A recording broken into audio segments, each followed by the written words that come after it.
किसी जंगल में एक छोटा सा चूहा रहता था। एक दिन वो घूमते घूमते अपने घर से दूर आ निकला।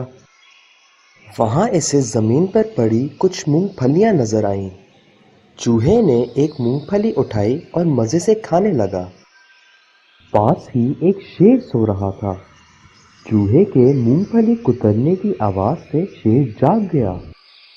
शेर ने गुस्से से कहा, ये कौन है जिसने मुझे नींद से जगाया है? चूहा डरते डरते बोला, शेर भाई, मुझे माफ कर दें, मेरे शोर मचाने से आपकी आंख खुल गई।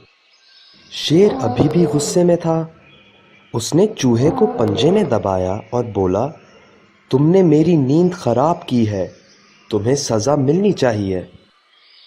चूहा ये सुनकर घबरा गया और गिड़गिड़ा कर बोला, शेर भाई, मुझे जाने दें, मैं आइंदा ऐसी गलती नहीं करूंगा। ये सुनकर शेर के दिल में रहम आ गया और उसने चूहे को छोड़ दिया। चूहे ने शेर का शुक्रिया अदा किया और कहा, आपने आज मेरे साथ अच्छा सलूक किया है, हो सकता है एक दिन मैं भी आपके काम आ सकूं। शेर ने ये बात सुनी तो खूब हंसा। इसका ख्याल था कि इतना छोटा और डरपोक सा चूहा इस जैसे बड़े और बहादुर जानवर की क्या मदद करेगा।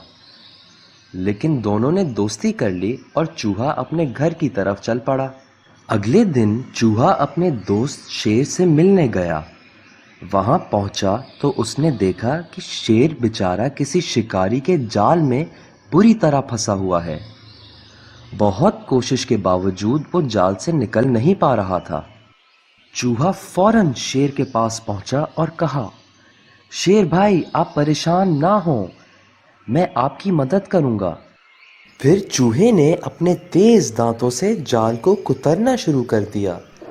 देखते ही देखते शेर जाल से आजाद हो गया। शेर ने चूहे से कहा, अजीज दोस्त, मेरी जान बचाने का बहुत शुक्रिया। चूहा बोला, दोस्त ही दोस्त के काम आता है। फिर दोनों दोस्तों ने हाथ मिलाया और जंगल की सैर करने चल पड़े। बच्चों, इस कहानी से हमें ये सबक मिलता है कि किसी को खुद से कमतर नहीं समझना चाहिए। कोई छोटा हो या बड़ा, ताकतवर हो या कमजोर, सब हमारे दोस्त